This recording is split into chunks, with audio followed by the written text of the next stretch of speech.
Transformation, the place where spirituality and transformation unite. Host Miss Raina imparts truth so that you can break through your limiting beliefs and evolve into a deeper consciousness. As you go about your day, remember, before every breakthrough, there is a breakdown. And now, let's start the show. Good evening, everyone, and welcome to tonight's episode of Transcendental Transformation. I'm your host, Miss Raina, and today is Tuesday, March 31st, 2020. As always, we are coming live from the Sirius Star System studios right here in Fort Lauderdale, Florida, and I hope all is well with everyone. Well, we are back. This is the first podcast radio show that we have done since my co-host left, and the reason why is because I have been on hiatus. I have had some serious health issues going on, especially with my heart and lungs, and it started about maybe a little over a month ago. Well, the progression, it came to a head about a month ago, maybe a little over at the football tournament. I guess what was going on was my blood started to thicken. I started developing clots. I started having arrhythmia, and during one of the games, I just went down. It was just, I couldn't breathe. I couldn't see. I couldn't act. I had no athletic performance whatsoever. And it just, I didn't feel right. And the next thing I know, I went to run a play, and I just felt like I was going to pass out. I said, time out.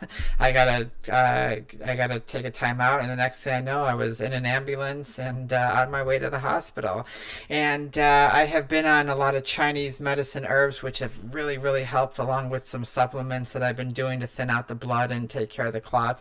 My arrhythmia is down. My lungs are coming back. I'm finally starting to feel like I can breathe and talk again.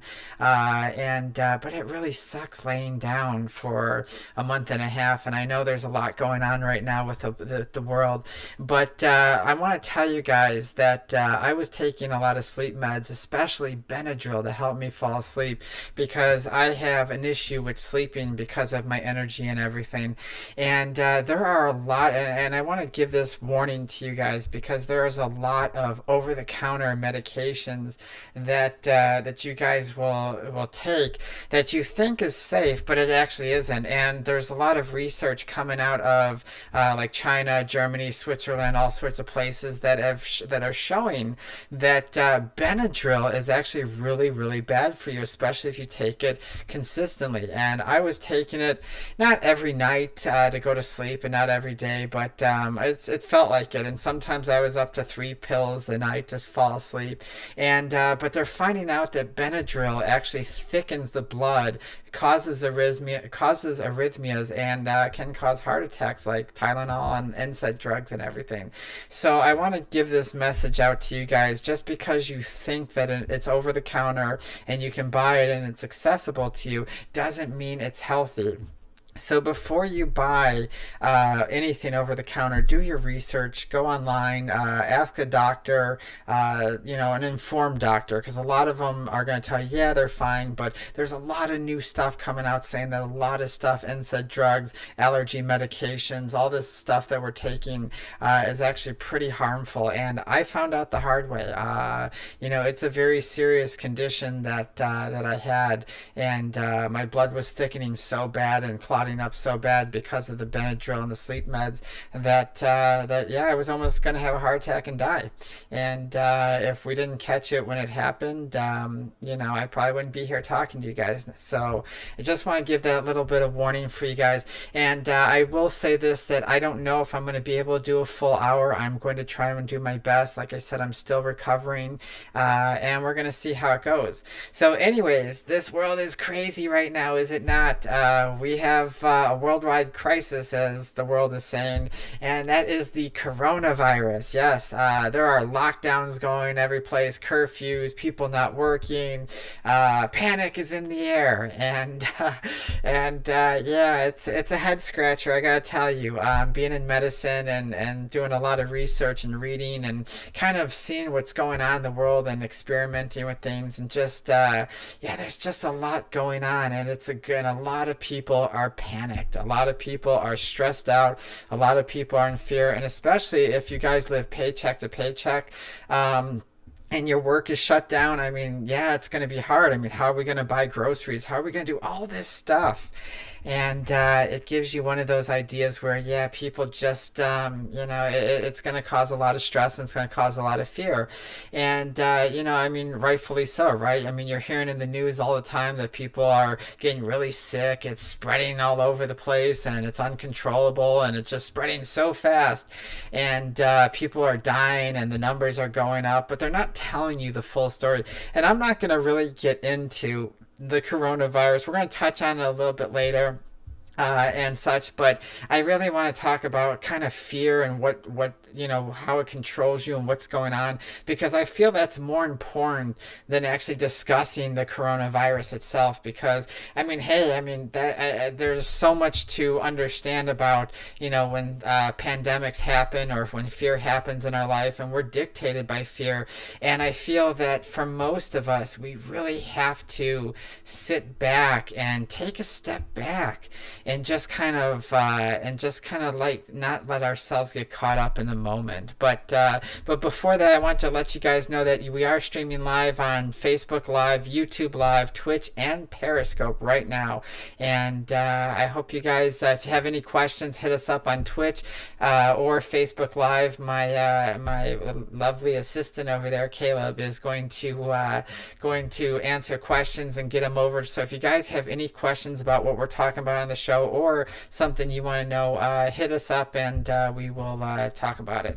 All right, so let's get into tonight's show, because I am probably going to, like I said, I'm not sure if I'm going to do the full hour. I'm going to do what I can do, and that's just all I can do and what I can ask. So, we're going to talk about what is fear first, because fear is everywhere. First of all, fear is a very common and very normal response to how we experience things in the world. It is it's part of life. We can't avoid fear.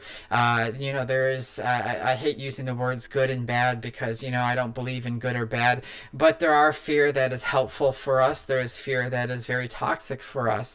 And when we dive into fear, it really cripples our mind. It cripples our judgment. It cripples so many aspects of our life that we really don't understand, and we really can't make a rash decision or a responsible decision. I shouldn't say rash, I should say responsible decision in our lives, because when fear happens, it's basically the inability to comprehend info that's given to us. And I want to tell you, and what does that mean for us? So, a lot of times when we have fear, it's because we haven't maybe processed the information. We hear something, we don't understand it, and because we don't understand it, we reject it and we fear it. There are so many different situations in our lives where fear dictates. We know religion, we know politics, we know life, we know racism, sexism. There's so many things in our world that we're constantly fighting against, as far as fear, and it always boils down to our inability to comprehend the information that's given to us, and it really depends on our perception. So each one of us, we know, lives a different world. We have, I think the count of people is up to 8.6 million people in the world now, and that's a big jump, because I remember the last time I looked at the count a few years ago, it was 4.7 or something like that. It jumped hugely, or maybe it was 7.4. I can't remember. But anyways, when we cannot have the ability to comprehend the info that's given to us, it's because, we don't take our time to usually understand it. A lot of times, many of us are just, and I hate to be frank with a lot of stuff, but a lot of times we're just lazy, or because because we don't have the time to sit down and do research, or because we're just too trusting. There's a lot of stuff that's going on in the world right now, and if you're thinking and you're hearing all this stuff about the coronavirus and you're jumping into the fear, well, there's a lot of misinformation going out there, and there's a lot of information that's going out there that's going to instill fear. And because we don't have the ability to comprehend it, or we don't understand it because maybe it's not our field. Hey, I'm in medicine. I understand what's going on in medicine. I don't know everything, but at the same time, that's my field. So I'm going to have a better understanding of what's going on in the world when something medical happens than someone who does, let's say, computer programming, or someone that, repairs cars or something. And that's usually what ends up happening. So it's not that we have an inability to comprehend the info. It's a lot of times we just don't have the info. We don't have the comprehension of the info that's given to us. And that comes from a lack of education. As I was saying, a lack of education is something that we need to do. I am a big avid fan of education. I am always pushing for us to study and to research, and just don't believe whatever is posted on social media. Social media is, I really, and Caleb and everybody who knows me will really vouch for me. I really have an issue with social media. And why? Because you can post anything you want and put some famous person by it, put a quote under it, put someone's name under it, and people really believe that is true. And I'm even seeing, copy and paste, this is what's going on, and people are accepting this as truth because of a lack of education. And because of that lack of education of what is going on, fear happens. That is our natural response to anything we don't understand. And we have to take a step back. We have to remove ourselves from the idea, from the object, from whatever's going on, and look at it from a rational point of view. Yes, there's a lot of things in this world we can fear. I mean, death is one of them, and we're going to get into death a little bit later, because that is one of the biggest things we fear, and that is what dictates what is going on right now, and why so many people are freaked out about this coronavirus and what is going on as far as the information that's passed by.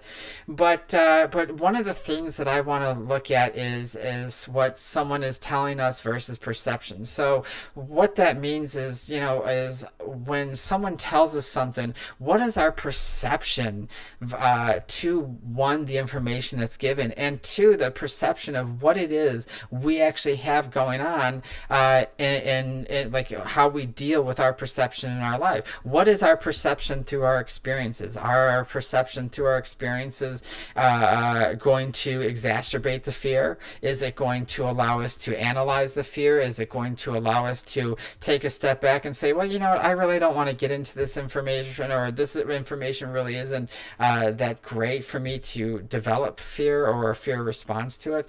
And that's what we have to look at. Our perception is basically our experiences, and that's one of the things that's why we have so many different things. Why one thing doesn't bother me.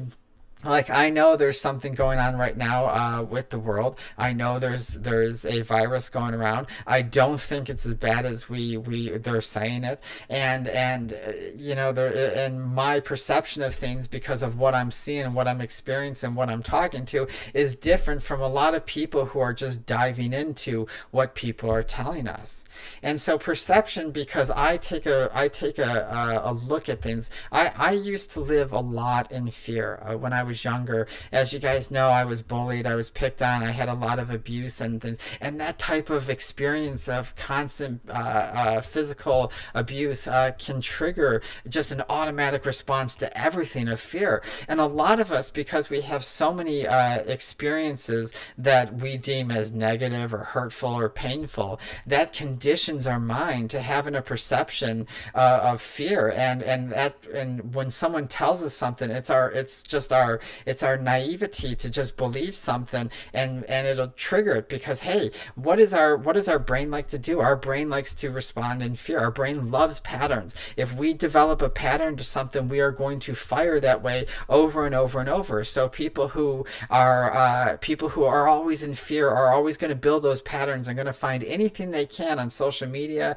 through talk, through social interactions, whatever, to develop a fear pattern to say, hey, you know what, I need this response in order for it to happen. And that's really what the perception is. Our perception is based on our experiences to that.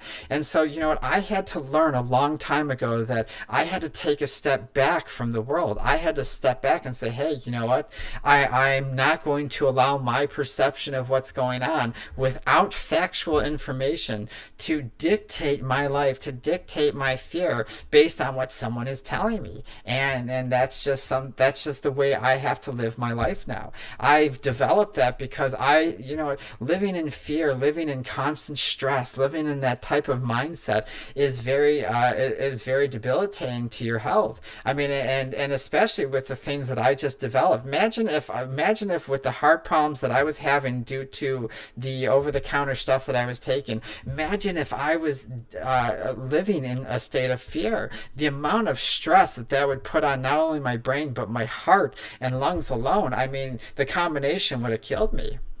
And that's why I learned a long time ago to take a step back. Okay, things are happening. Hey, right now I'm looking outside my window and I'm saying, well, you know, the sky is there. There's no fires burning. People aren't outside looting, shooting each other. So, hey, you know, right now in my world, right now things aren't as bad. There's not a person with a cart, you know, ringing a bell saying, bring out your dead like the olden days. You know, there's food still at the store.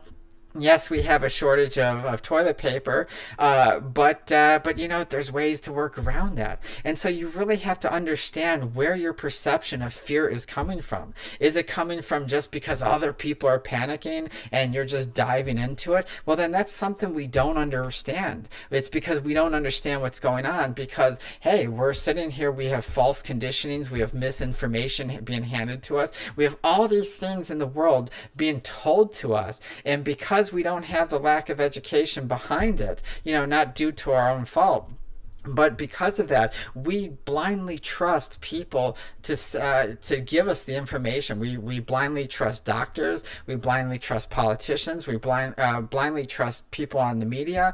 And that is one of the biggest no-nos because, you know, when I ask somebody, and I won't get into politics too much here, but when I ask somebody, hey, you know what, you know, politicians like, oh yeah, they're all scum. They're all this, blah, blah. You know, oh, you know that the media lies. Oh yeah, they're all scum. They're all lies, blah, blah.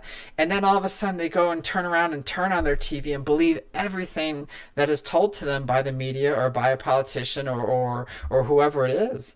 And that is because that is fear dictated. That is fear. When fear happens, it overrides our decision making. And like I said, we're going to get into that in a little bit. But you know, these ideas are passed on, and so we really have to take a step back and say, okay, well, you know, I don't have enough information, and maybe we should go study. Like, you know, there's we'll get into. I'm not going to get into the coronavirus really as far as on a medical point of view. What is it breaking down? I'll tell you a little bit about it in a little bit, but I'm really not going to get too crazy into it because you know what, honestly, with the information, there's always new information coming around. There's always new stuff, and you know, I look at it and I say, well, you know, one day I'm taught one thing, what a virus is. The next day I'm taught something else. And information is always changing. And that's a wonderful thing because as we grow, you know, as we expand our knowledge, things should grow too. And when those ideas happen, when we have the idea that we're open to new knowledge, when we're open to new conditionings, when we're open to these new ideas that help us grow, fear alleviates and fear dissipates. So, you know, so when we look at that aspect that way, you know, I think what we'll end up doing is fear lessens a little bit. All right, guys, we're going to take a break for a minute and we'll be right back after these messages from the life of Raina. A message from the life of Raina. We live in a world with many tough challenges. Our lives become chaotic and filled with disaster ever so quickly. Most of the time before we even realize. Our issues beat down our mental mindset, and an imbalance of emotions become prevalent. The life of Raina is dedicated to helping people on the deepest spiritual level. Miss Raina, the creator of transcendental development and growth, works on your core and finds the solutions which allow you to break free from the emotional bondages of helping you achieve the life you've always wanted to live. Isn't it time that you live life for you? Call the Life of Raina, 561-846-2190 and schedule your appointment today. That's 561-846-2190 or email the Life of Raina at iCloud.com. All right, everybody, we are back. If you're just joining us, we are talking about fear, and this is Transcendental Transformation. And so you know what, I want to talk about associations, because associations are really play a big part in our life, whether we realize it or not. Our brain works in associations. One of the biggest tricks to memory is association. And I remember a long time ago, I think his name was Kevin Trudeau or something like that. Kevin Trudeau came out with this mega memory system, and it actually helped develop helped sharpen some of my brain as far as memory and everything. Because what ended up happening was what I learned was that the brain works with association. And so if you associate a person, an object, an experience, or whatever, the brain has an easier time to recall it. And I said, okay, well, let's try this. So he called them pegs. He's like, okay, well, take each peg, and if you're gonna create 5 people, take 5 people that you don't know and associate those people with a type of a characteristic. So I looked around at 5 people in the thing. I said, okay, well, this person has glasses and a big nose. This person has really crazy hair. And I associated, and I asked them their names, and I associated with that. And believe me, I remembered it. And I realized just then, I go, how much the brain can remember stuff and how much it acts based on the associations we create with it. And so what does this have to do with fear? Well, what it has to do with fear is everything, because we have a past, right? We grow up, we have a past, we have experiences, we have our childhood, and you know that I always tell that our childhood is the foundation to every single thing that our perceptions and how we experience life as an adult. Because our experiences of how we grow up, what kind of school we go to, if we were popular or not popular, if we were picked on, if we got good grades, if we grew up religious, grew up religious, all those experiences create associations. And depending on how your brain associates with people, with experiences, I mean, hey, when I used to have a hard time in life, especially with anxiety. My anxiety has gone down so much, but when it used to go off the charts all the time, it was because I would just think about or drive past a school, and I would see a school, and it would trigger those ideas of the chaos that went to it, of being bullied every day, being picked on, or maybe I didn't have good grades in a certain grade, or maybe I hated a teacher because she was so mean to me, or he was so mean to me, or whatever the situation was. And the moment I saw a school or heard of a school or watched a program that had a school in it, it would trigger that association and bring back those past unpleasant experiences, and thus creating fear.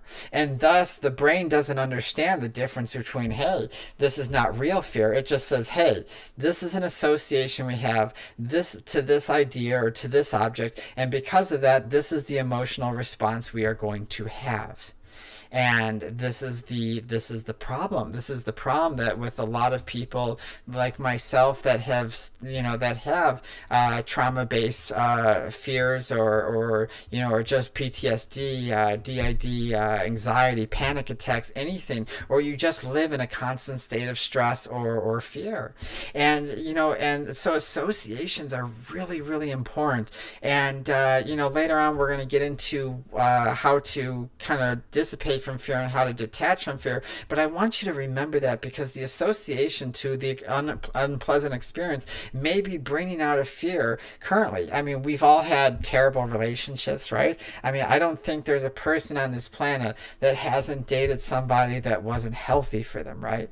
And so we have this idea that, and I see it all the time on social media, which is one of the reasons why social media drives me absolutely insane, is because I see so many people blaming other people and being fearful of relationships for what the other people have done for it. And sometimes, you know what, if you've suffered rape or abuse, I get it. I totally 100% understand why you're hesitant and why that association to that past experience has such a fear-based response to it. But if you haven't had that and you've just had some really toxic relationships and you've had a lot of fighting, and maybe, you know, we have to turn to look at ourselves and we have to go back and we have to say, okay, where in our childhood was the association that I had to start, you know, choosing people that treated me like this, or and it usually starts with family. It usually starts with friends in school. It always starts with people close to us. And when we look at fear and we look at our ideas and we look at our way of life, and we say, hey, you know what, this is what's going on, and when we start to pull the associations with us, then, you know, I mean, we start to detach from the fear.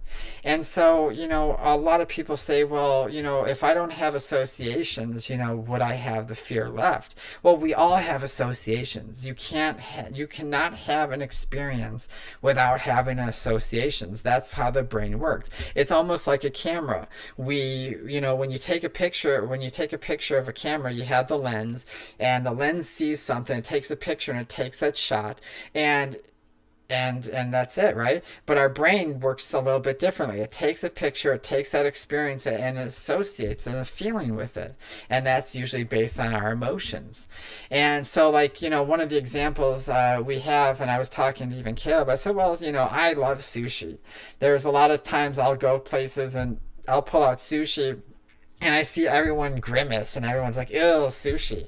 And I always get two responses from sushi. Well, I always say, well, why don't you like it? Have you ever ate it? No, I've never ate it. It looks nasty. Well, okay. Well, that's fear based on without any information at all. And then there's the other type. Well, maybe I had sushi, and maybe there's a texture, or maybe they got sick off of it, because there are some bad sushi places, which is why I'm a fanatic about going to a you know, really good sushi place. But the point is that, you know, if they've had a bad experience with something, or if they had, you know, they got sick from it, all of a sudden now their brain associates sushi with sick equals unpleasant experience. Thus, now I have a fear against sushi, because I'm going to associate all sushi with a horrible experience. And then all of a sudden that experience start leading our doubt into other stuff, because the brain, the ego, is inquisitive. It's going to say, well, if I've had this experience eating this, what other things is going to make me sick? And so it's going to lead into other ideas of saying, well, I don't want to try this because I may not like the reaction to it. And now all of a sudden our associations are creating a runaway freight train of unbalanced emotions, not even real fears, that are dictating our life based off one association that we have. And then all of a sudden our fear turns into hate, doesn't it?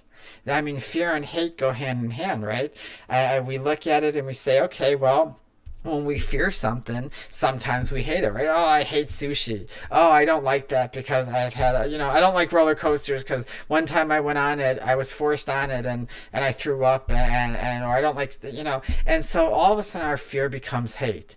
And then all of a sudden we start looking at things and we wonder how racism, sexism comes about, how fear, like the coronavirus is dictating our life, because we're fighting over this. I mean, if you look at social media, we are literally fighting over the coronavirus with each other.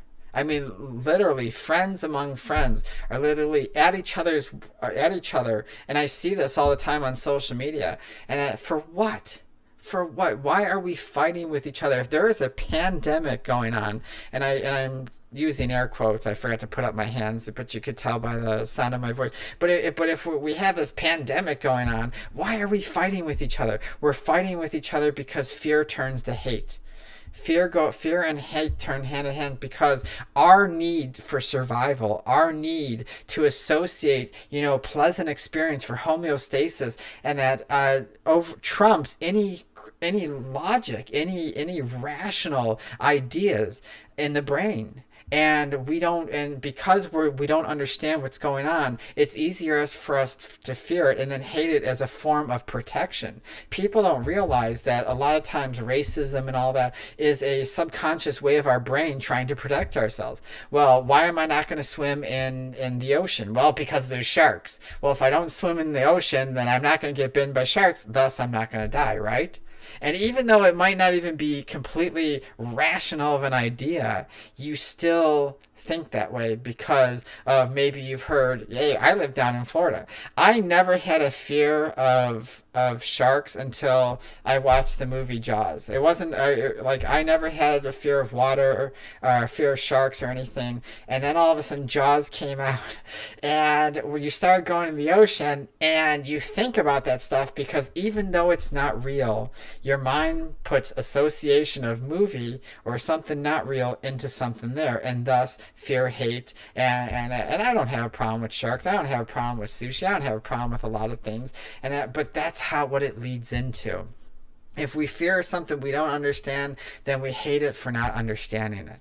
And that's the biggest problem with racism. That's the biggest problem with any pandemics, any medical stuff, politics. I mean, how many of us hate the other side? I mean, I think the number one thing that drives me nuts on social media is politics. And why? Because so many open-minded people will sit there and say, you know, oh, I'm so open-minded, I'm so for people, but they hate, they invest so much hate and anger into the side that they don't like. And then it creates this world of chaos. It creates this world of fear. Like, there's people that dislike President Trump. Hey, I don't like President Trump. I'm not a Republican. I'm not a Democrat. I don't like any of that stuff. But at the same time, because someone's up there and I know what they do, I know they're all corrupt, I know that, I am not going to allow myself to get fearful. I'm going to educate myself. I'm going to follow up on what the country's doing, bills, voting, all sorts of petitions, all sorts of things. I'm going to fight what I need to fight when I can and let the chips be where they may. I can't control that. Why should I become the very thing that I go against? If I am about love, if I'm about openness, if I'm about changing this world, to dive into fear and to create hate out of it, I just don't see it. And the reason why that happens is because we become vulnerable. We are a very vulnerable race. We really are. We are all about vulnerability. Vulnerability is the number one key to fear, right? Because we don't understand something, because we could die. I mean, the fear of death itself tells you how vulnerable you are. And that's what dictates everything based on fear. I'm not going to swim in the ocean. Why? Because I could die. I'm not going to eat sushi. Why? Because I can get sick and die off that one experience. Oh, if I'm gonna believe whatever they say about a virus or whatever's going on because I could die. And so our brain literally shuts down. The frontal cortex of our mind literally shuts down anytime we have any type. Once we go into the fight or flight part of our response, and that our brain, our rational thinking is done. And the fear of death, the fear of being vulnerable to something, the no control. I don't have control over this. There is, to someone in fear, they hear a virus is spreading and you can just catch it just within 6 feet and you can't stop it. The fear of not having control and not having, we don't know what's going to happen, the unknown, that is what dictates you to hand over everything. That is what dictates you to make irrational decisions. And if you only take a step back and say, hey, you know what, I'm going to take a step back. I'm not, yes, hey, I'm just as vulnerable as you. I don't care how educated I am. I am still human. I still have a human body. If a virus jumps on me and takes me down, hey, I'm done. But it's our response to how we're going to handle a situation tells us if we're truly strong in what we believe in and who we are and our knowledge, and that rather than, hey, if I'm not knowledgeable something, of course I'm going to be vulnerable. I mean, anytime I have a fear, I look at it and I say, okay, I'm feeling very vulnerable right now. I'm afraid right now. And then I start trying to stop the anxiety coming because the heart starts beating faster, everything starts, and then my mind starts racing. And then ideas, because we're vulnerable, we have ideas in our head that are created out of thin air. And all these possible situations, come about. And I know a lot of you that suffer with PTSD or panic attacks, anxiety, bipolar, DID, any of that stuff, have a lot of fear-based thing, and we feel vulnerable because there are things we can't control. Hey, there's moods we can't control, there's experiences we can't control, there's experiences we can't take back, but just because we have something that has happened to us in our childhood doesn't mean that it's going to or has to dictate what's going on now. That's the important part of choice. Choice is the most wonderful thing when it comes to fear, especially vulnerability, because we have a choice to educate ourselves on something we don't know. But the truth is most of us don't want to educate ourselves. Most of us would rather live in fear, be vulnerable, be afraid of the things we don't understand, go play video games, or go, and dive into sports all day long and watch ESPN or play, hey, I love softball, I love football, I'm a huge sports fan, don't get me wrong, but there's more to life than distractions. And that's what I'm saying. I mean, I look at myself and I wonder, I've been sitting here for since the football tournament. I've been laying on my couch for over a month and a half now. Finally, I just started getting up. I think I drove one time in the last month and a half, which was, I think, last week, one time to the store on my own. Other than that, I've had Caleb, I've had Leanne, Maritza, all sorts of people driving, Pam driving me to and from stores, getting stuff for me, and that because I have a little bit of fear, and that because of the health condition, and that, but at the same time, I have to make sure that I educate myself and I take proper things so that if I do have a fear, my fear doesn't get out of control. Because when you don't have control, hey, I have control in my health right now. I can continue to eat healthy. I can continue to take my Chinese herbs. I can continue to rest. I can continue to educate myself on the heart and what happens with blood and read all my medical stuff and do what I can, and take care of myself rather than give in to the vulnerability of I don't know what's going to happen. Vulnerability, doubt, unsure, uncertainty, insecurity. Anytime we are afraid, that is what we're screaming. We're screaming, we don't have enough information. We don't know we don't have control over this. And because of that, I have serious doubts. And it all boils down to, the basic, what we were just talking about. I like, one of the things that reminds me of fear I don't know how many of you are control freaks. I used to be a huge control freak. I did. I like, especially after I got out of the abusive situations.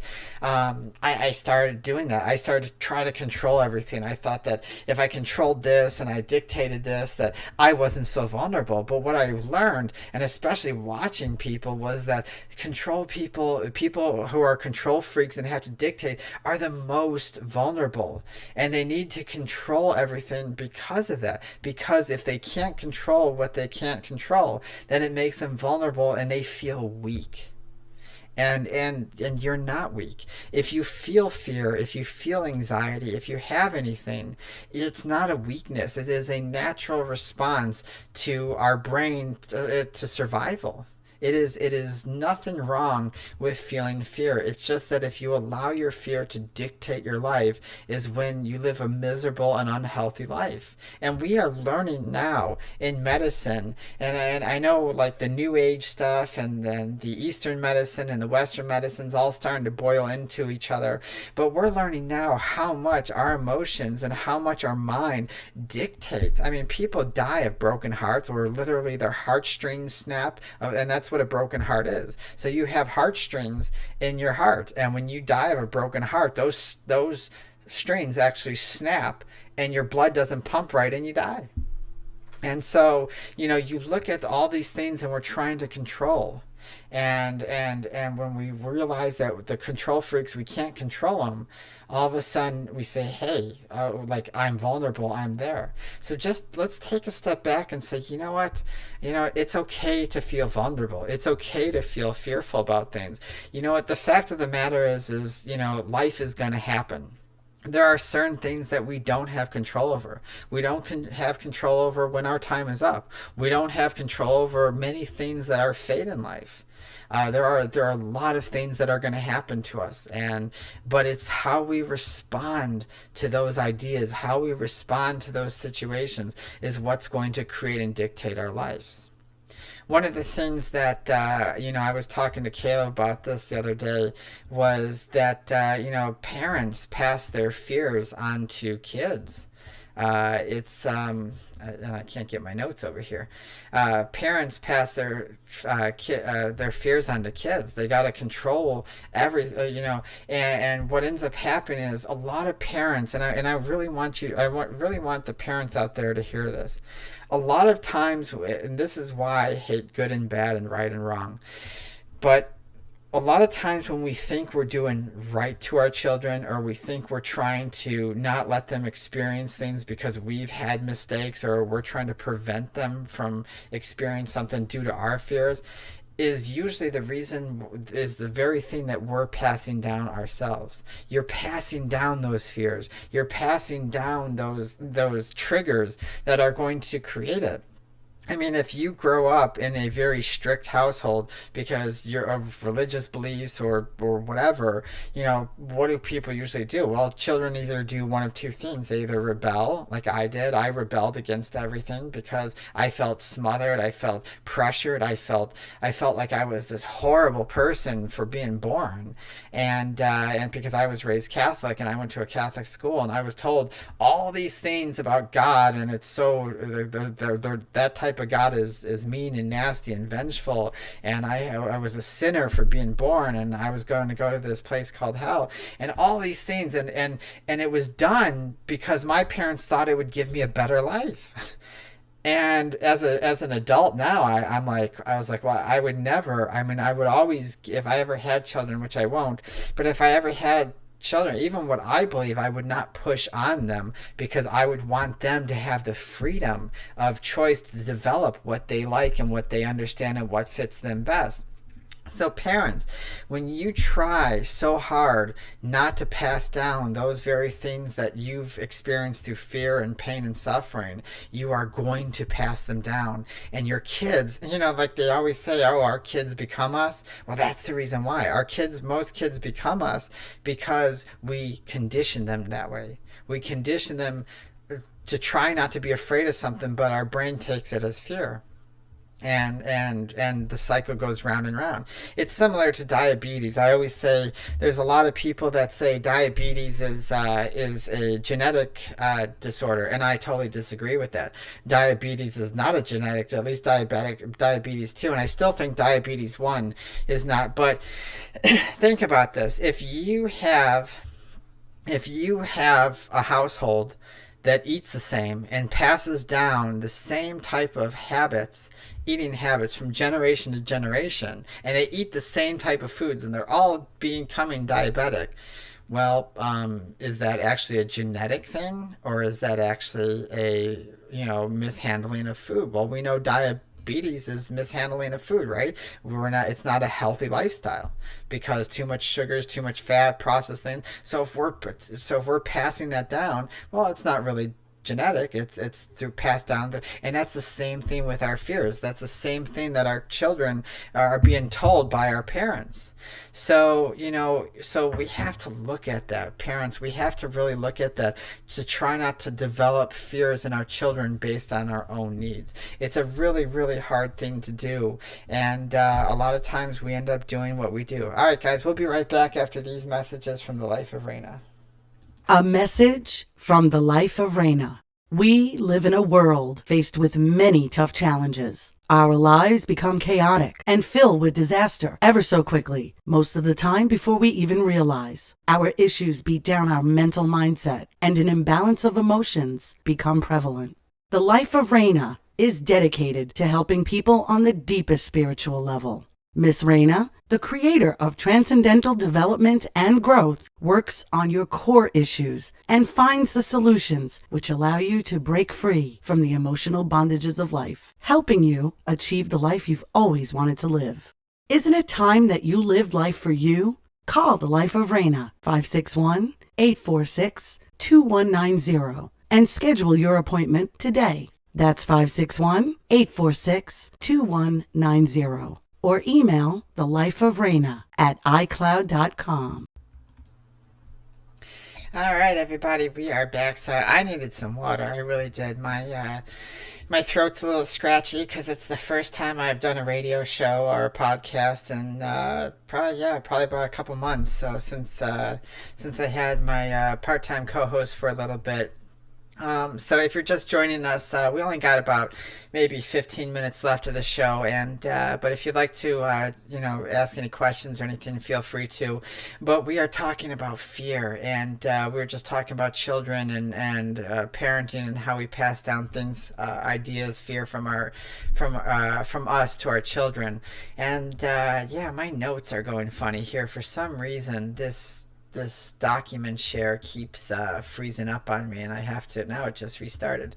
So let's talk about some levels of fear, because it's not really crazy and stuff like that, but there's different types of levels and stuff. There's mild, there's it goes up to panic attacks, PTSD, there's paralyzing fear, there's real versus anticipated fear.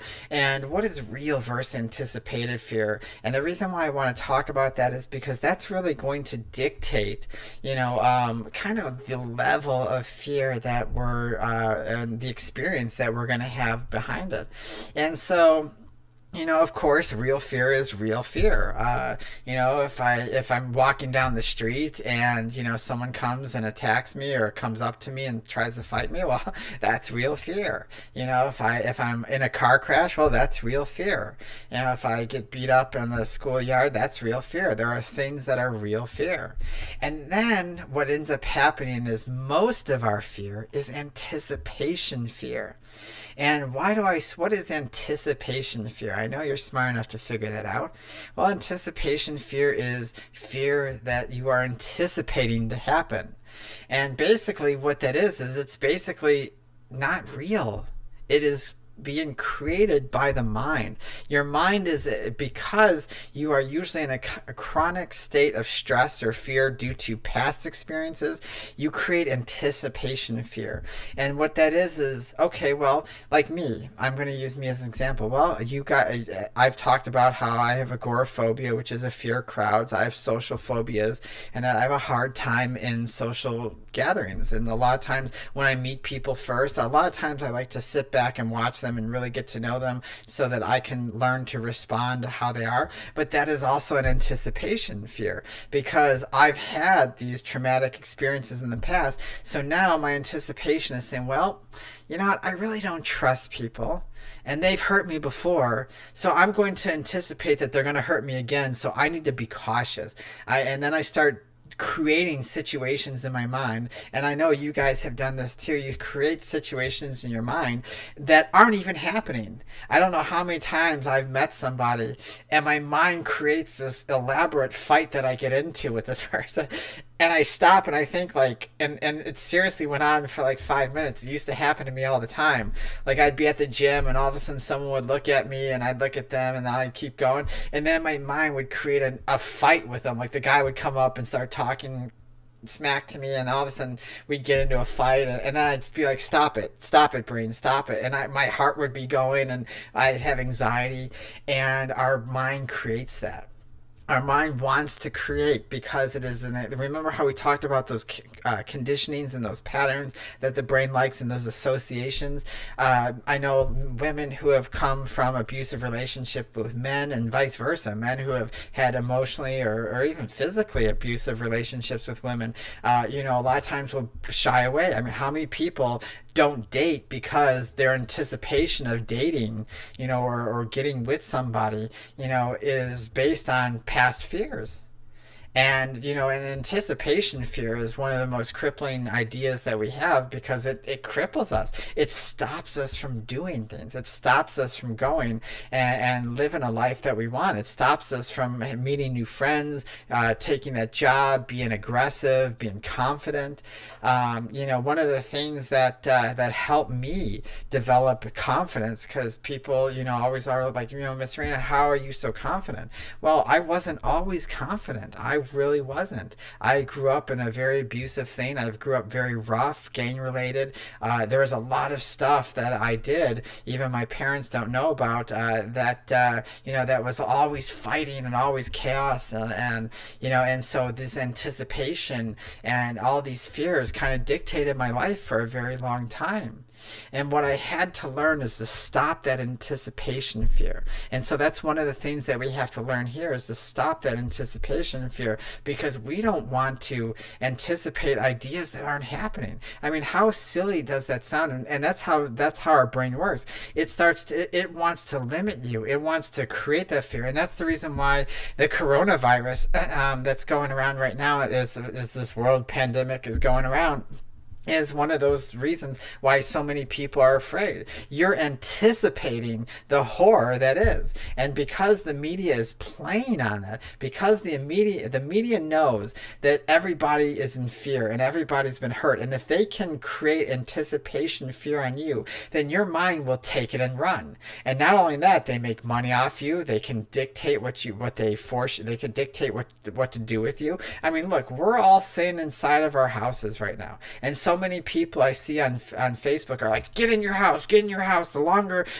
you don't sit in your house, the more we have to sit in, because the fear, the anticipation part of our brain is fearing something so devastating in our minds that, and you know what, I'm going out, I mean, our numbers in this virus went from, in West Palm Beach, in a few days, went from hardly any cases now to one of the most spread out numbers, or one of the highest numbers in all the counties in Florida. And I'm talking to people, I'm going out, and nobody that I know has it.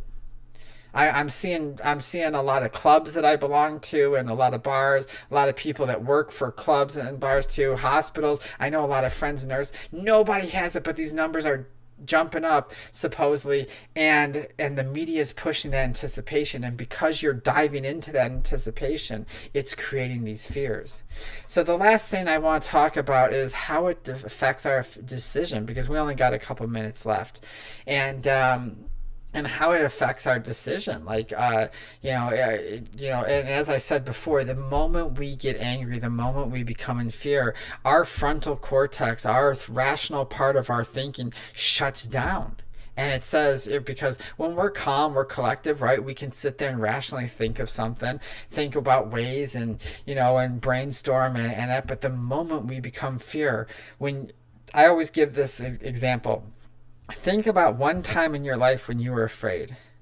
Think about, like, maybe someone was chasing you. Maybe you were trying to run away from something.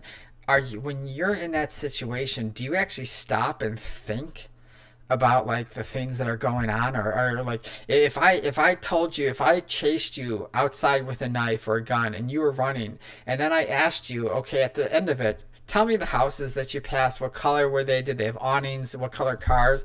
You would not know any of that. Why? Because in the moment of fight or flight, in the moment of fear, all thought process, all rational thing, the only thing that we care about is surviving. And this is what governments play on. This is what religion plays on. Even forms of spirituality. I as you guys know, I don't follow any forms of organized spiritual paths anymore, because it all instills fear. Because they all have gods and goddesses, or politicians, or whatever the situation is, politics, religion, spiritual. They all have stuff that tells you that if you don't do certain things and act certain ways, you're going to be punished for the rest of your life. And that type of fear makes me think of that I'm being chased by something. And how can I enjoy life? How can I enjoy myself if I'm running away from these ideas? If I'm running away from some god-awful goddess or god or punishment all the time?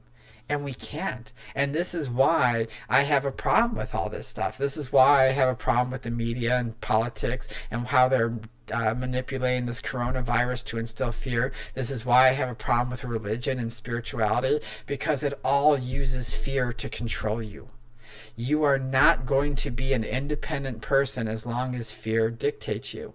I mean, they're setting up camps right now, and I call them camps because they remind me of concentration camps. They're setting up testing labs that look like concentration camps. Hey, come over and we'll test you for free, collect your DNA, but if you got the coronavirus, we're locking you in here for 14 days.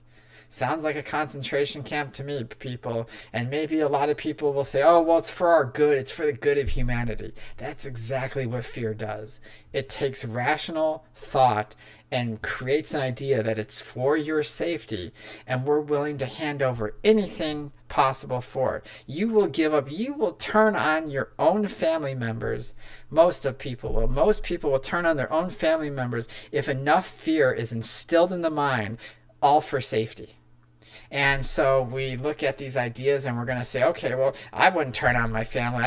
I guarantee you, if you've ever been in a truly life-threatening situation, you will beg and plead and do anything for you to survive. I mean, how many people just get sick from drinking too much, and while they're sick, they're praying to a God that say, oh, I promise I'll never drink again. Oh, if you make me stop getting sick, I'll never drink again. That's fear. You're praying, and that's the same idea, but just on a much grander scale. You're willing to believe in more lies just to feel more comfortable. And that's the difference. I mean, that's the difference between you and I, or people that don't dabble in fear, to people that do. I mean, hey, I'm over here. I'm dealing with a heart issue. I'm dealing with all that stuff. And you know what? I had to do this all by myself without anybody other than people coming to help me to get me food and stuff, which I'm greatly. But I've had to take care of myself without anybody helping me. And, and for a while there, it was a little bit touch and go, and I haven't told that to many people. It really hasn't. But, the fact is that I made sure that I wasn't going to go into fear. I wasn't going to sit there and say, well, hey, I might not make it through this heart condition. I might pass. And I might pass all by myself, all alone, and hey, that's the way it is. Would it suck? Yes, because I don't. But I was not going to create more fear. And now I've had to stop being on social media because I'm already having a health issue. And then if I created more fear by going into all the other people's fear is contagious. Fear is the worst virus of it all.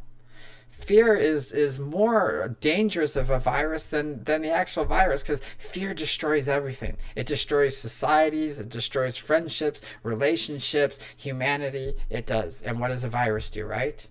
It does the same thing, right? But a virus can kill us. Well, fear can kill us too. How many people kill out of fear? How many people kill from racism and sexism and all sorts of things, right? Yeah, it's a lot, people. It's a lot. Well, I only got 3 minutes left, and so I think I'm going to end the show there because my throat is dry, and I don't even think I have my outros or anything like that because it's been my first time back, and that's just the way it has to happen.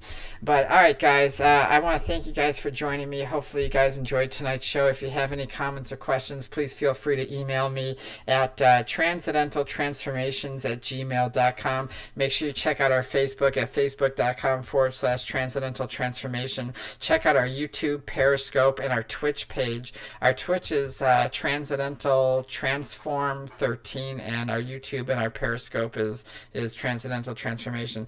Always remember to check out our website at soulandspiritguide.com and sign up for our newsletter to receive special VIP access to hidden offers and special guests. And always remember to believe in yourself, and it's not our abilities or our talents that make us who we are, but it is our choices. Thank you and have a wonderful day.